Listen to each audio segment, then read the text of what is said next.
जय शिव नारायण। तो कुछ समय पहले हमने ह्यूमन विद साइंस के चैनल के ऊपर जाकर लाइव सो कॉल्ड डिबेट किया था, जिसकी अवधि 2 घंटे से भी अधिक थी।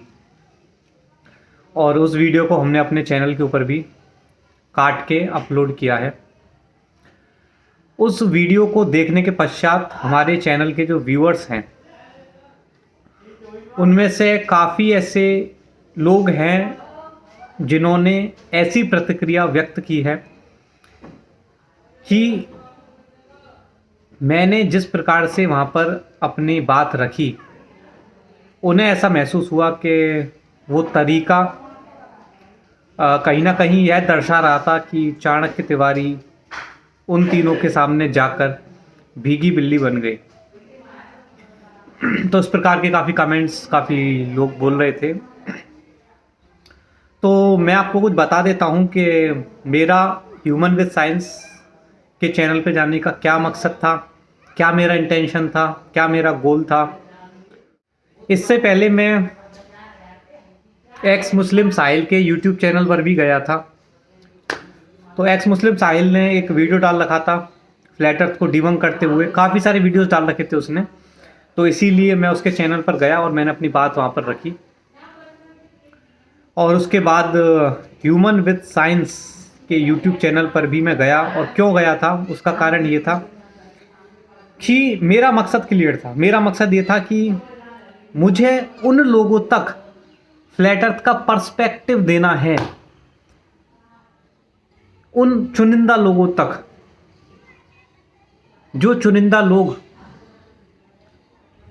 हमारे जैसे हैं। हमारे जैसे हैं का मतलब क्या, यानी कि पूरी भीड़ के अंदर कुछ लोग हैं जो वास्तव में क्यूरियस होते हैं। हालांकि अधिकांश जो भीड़ है उन्हें समझने से कोई लेना देना नहीं है। उनका दिमाग मतलब एक पर्टिकुलर कोई चीज़ जो उन्होंने सोच के रख रखी है, बस उसी लीक पर वो चलते रहते हैं भेड़ चाल की तरह।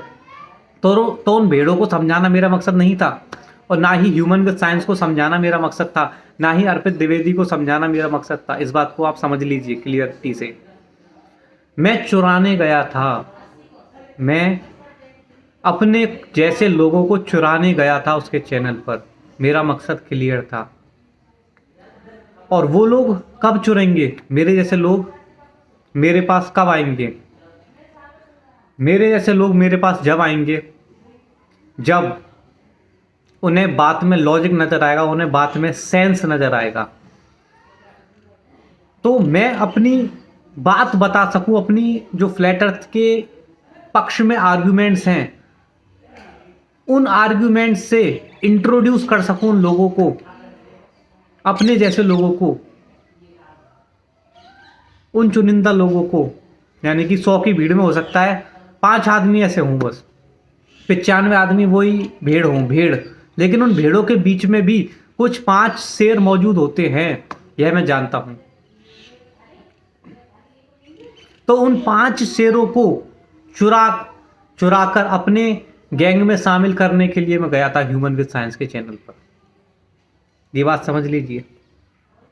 मेरा मकसद ये नहीं था कि मैं अपनी कोई दिखाऊं कि साहब मैं कैसे डिफीट हो गया।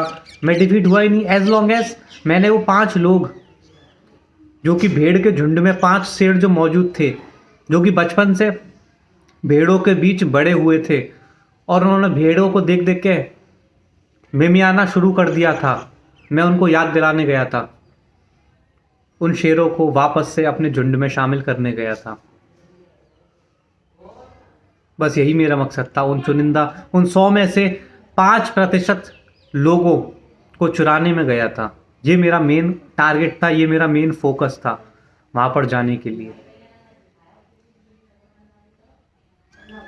तो इस चीज़ को बैक ऑफ द माइंड रखते हुए, इस चीज़ को, इस मिशन को अचीव करने के लिए क्या करना था, मुझे ज़्यादा से ज़्यादा फ्लैट अर्थ के जो आर्ग्यूमेंट्स हैं, जिनसे वो लोग कभी इंट्रोड्यूस ही नहीं हुए थे, उनको इंट्रोड्यूस कराना, ताकि उनको एकदम अवेकनिंग हो। अरे यार, बात तो सही है, बात में तो दम है। जैसे कि आपने देखा होगा वो वीडियो, उस वीडियो के अंदर बार बार जैसे मैं कुछ बात बोल रहा हूँ तो बीच में ही कोई कूद के आ गया, कभी सौरभ कूद के बोल गया, कभी ह्यूमन साइंस बीच में काट के उसने कुछ बोलने लग गया, या अर्पित द्विवेदी कुछ बोलने लग गया बीच में बात काट के, है ना। तो मैं अगर उसका प्रत्युत्तर देने लग जाता, तो उसके चक्कर में होता क्या कि जो मैं प्रेजेंटेशन लेकर गया था, जो क्योंकि मुझे था कि मुझे ये सारे पॉइंट्स कवर करने हैं, क्योंकि जब आप इतने सारे फैक्ट्सों की भरमार कर दोगे एक लॉजिकल पर्सन के सामने तो वो सोचने पर मजबूर हो जाएगा, है ना। वो सोचने पर मजबूर हो जाएगा। चलो एक बात बना सकता है आदमी, 2 बात बना सकता है, 3 बात अपनी मनगढ़ंत बना सकता है। इतने सारे फैक्ट्स जब उसके सामने होंगे तो एक लॉजिकल पर्सन जो है वो उसे नज़रअंदाज कर ही नहीं सकता है।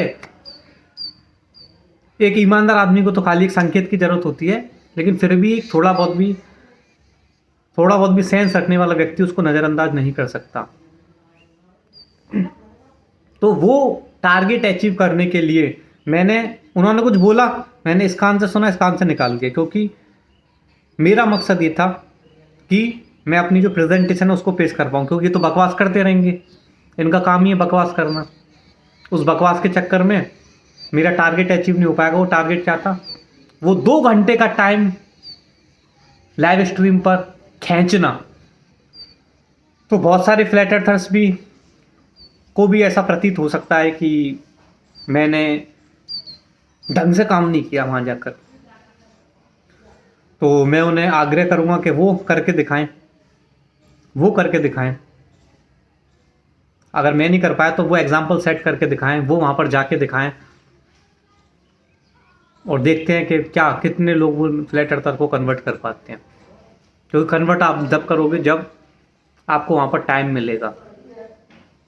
Conversion comes from attention.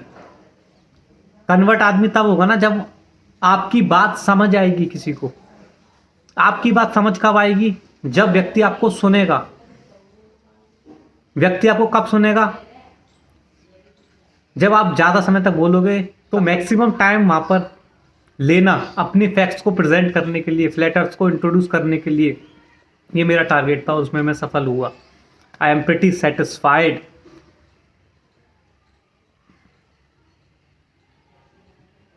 एक श्यामल दोलाई है फ्लैट अर्थर, वो बोल रहा था चाणक्य वॉज अ भीगी बिल्ली।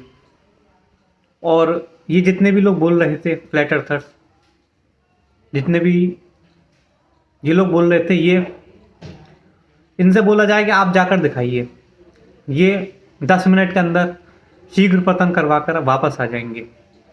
और मैं 2 घंटे तक टिका रहा। मैं 2 घंटे तक वहाँ पर टिका रहा और निरंतर मैंने जो अपने फैक्ट्स थे वो प्रस्तुत करता रहा। और स्ट्रीम ख़त्म होने के बाद, यानी कि जब तक ह्यूमन विद साइंस को यह रियलाइज़ हुआ कि उसको रियलाइज़ होने में 2 घंटे लग गए कि this person can be harmful. ये रियलाइज़ करने में उसे 2 घंटे लग गए। तो 2 घंटे तक के बाद जब उसे रियलाइज़ हुआ, अरे अब हमने इससे ज़्यादा समय दिया, तो definitely our audience gonna beat us. हमारी जो जनता है वो हम पे ही प्रहार करना शुरू कर देगी, क्योंकि बात में दम होगा तो भाई लोगों की जड़ें हिलेंगी, तो वो कैसे सहन कर सकते हैं उस चीज़ को। तो लेकिन 2 घंटे बाद ह्यूमन विद साइंस को रियलाइज़ हुआ। उसने बोला कि अर्पित द्विवेदी से चलिए इसे इनका पूरा कीजिए जल्दी से। लेकिन जब तक हमारा काम हो चुका था काफ़ी हद तक। So that was the case.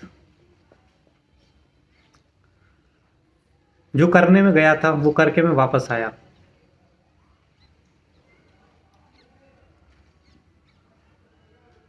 और एक चीज़ और, लोग बोल रहे थे कि भाई वो तो तेज आवाज़ में बात कर रहे थे, ह्यूमन विद साइंस या अर्पित द्विवेदी तेज आवाज़ में बात कर रहे थे, और आप तो मद्दी आवाज़ में बोल रहे थे, भीगी बिल्ली की तरह बोल रहे थे। ये बात आपको समझनी पड़ेगी।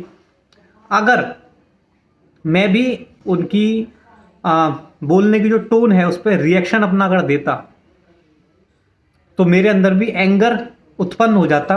और अगर मेरे अंदर भी एंगर उत्पन्न हो जाता तो होता क्या है कि when you are angry, when any emotion is on your head, जब आप किसी इमोशन, कोई इमोशन आपके ऊपर हावी हो जाता है, तो आपका जो लॉजिक है वो डगमगाने लगता है, जो आपके आर्ग्यूमेंट्स हैं वो लॉजिक से हटने लगते हैं, ठीक है।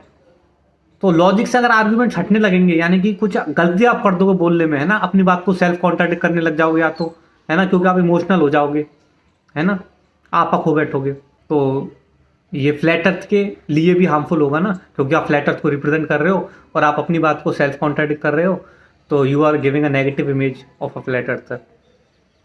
तो वहाँ एंग्री होने का तो कोई मतलब ही नहीं है ना, एंग्री होने का इसलिए कोई मतलब नहीं था। सामने से आदमी तेज बोल रहा था, इससे समझ में आ रहा था कि वो कितना फ्रस्ट्रेटेड है,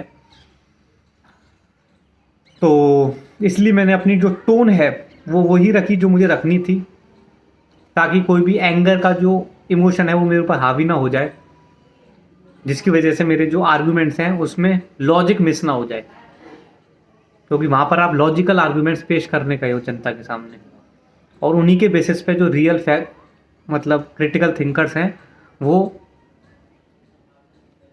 फ्लैट अर्थ को समझेंगे। So you don't want that to be ruined, that's Y.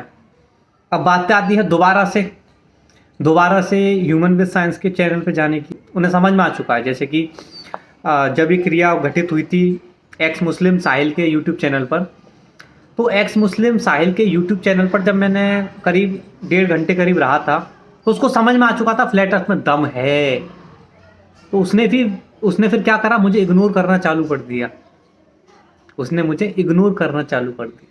In the same way human with science को जब मैंने प्रेजेंट करा ये सारी चीज़ें उसके सामने, तो उन्हें इंटरनली समझ में आ चुका था कि फ्लैट अर्थ में डेफिनेटली दम है।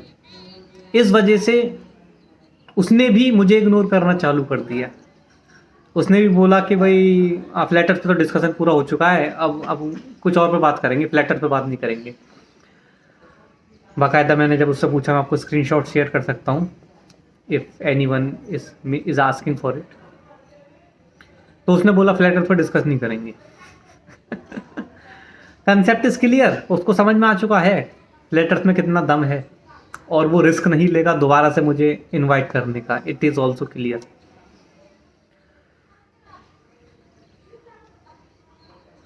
चलो, in the due course of time हम तीसरे किसी मुर्गे को पकड़ेंगे, maybe science journey, who knows. फिर उस तीसरे मुर्गे के भी समझ में आ जाएगा, क्योंकि शुरुआत में ये लेते हमें क्यों है, ये फ्लैट अर्थ को शुरुआत में क्यों लेते हैं, क्योंकि शुरुआत में लगता है फ्लैट अर्थ फ्लैट थोड़ी हो सकती है, ये क्या कर लेगा, मतलब ये अपना हंसी उड़वाएगा ज़्यादा से ज़्यादा। लेकिन जब हम फैक्ट्स, मशीन गन चलाते हैं फैक्ट्स की, उनके मुंह पे तमाचे मारते हैं लगातार दनादन लॉजिकल आर्गूमेंट्स की, और डीबंक करते हैं दनादन, तो उनको समझ में आ जाता है भाई ये हल्के आदमी नहीं है, इनकी बातों में दम है। और हमें फिर वही बहसबाजी पाना पड़ेगा, फिर वही सब चालू कर देते हैं, वो पर्सनल अटैकिंग, बहसबाजी करना, कुछ भी रैंडम उठा के कुछ भी चेप देना, बहुत बकवास करने लग जाना, है ना, ये सब वो शुरू कर देते हैं जब उन्हें लगता है कि बात हमारी डिफीट होने चालू हो गई है। तो इस सब को देखते हुए शुरुआत में तो एक्नॉलेज कर लेते हैं फ्लैट अर्थर्स को, लेकिन जब उन्हें पता लग जाता है फ्लैट अर्थ की जो बाइसेप्स हैं उनमें कितना दम है, and I'm talking about obviously the mental biceps and our logical sensibility तो फिर क्या है कि फिर वो दोबारा वो रिस्क नहीं लेते फ्लैट अर्थर्स को इनवाइट करने का या उनको प्लेटफॉर्म देने का, एटलीस्ट ऑन फ्लैट अर्थ, क्योंकि अगर वो ऐसा करेंगे तो उनका धंधा चौपट हो जाएगा। तो इसलिए हमें फिर नया मुर्गा पकड़ना पड़ेगा, जिसको अभी ऐसा लग रहा हो कि फ्लैट अर्थर्स मूर्ख होते हैं, फिर जो उसके सामने प्रेजेंट करेंगे फिर वो भी हमें मौका नहीं देगा, उसकी भी समझ में आ जाएगी, फिर तीसरा चौथा मुर्गा पकड़ेंगे। This is the game plan right now. Shiv Narayan. दोस्तों, क्या आपको भी लगता है कि पृथ्वी गोल है? क्या आप भी अंतरिक्ष में तैरते हुए एस्ट्रोनॉट्स को देखकर रोमांचित महसूस करते हैं? क्या आपको भी ऐसा बताया गया है कि पृथ्वी सूर्य के चारों ओर चक्कर लगा रही है? और क्या आपने भी ऐसा सुना है कि हम चांद पर कदम रख चुके हैं? क्या हो अगर मैं बोलूं कि ये सब एक झूठ था, और शायद इस सदी का सबसे बड़ा झूठ। लेकिन आखिर ये झूठ हमसे क्यों बोला गया, और कौन है वो लोग जिन्होंने ऐसा किया? अगर पृथ्वी गोल नहीं है तो कैसी है, और फिर उन तमाम वैज्ञानिक सिद्धांतों का क्या? इन तमाम सवालों के जवाब जानने के लिए पढ़िए चाणक्य तिवारी जी की इस विषय पर लिखी गई भारत की पहली पुस्तक चप्टू गोला। चप्टू गोला ई बुक को ऑर्डर करने के लिए 9368138638 पर व्हाट्सएप कीजिए।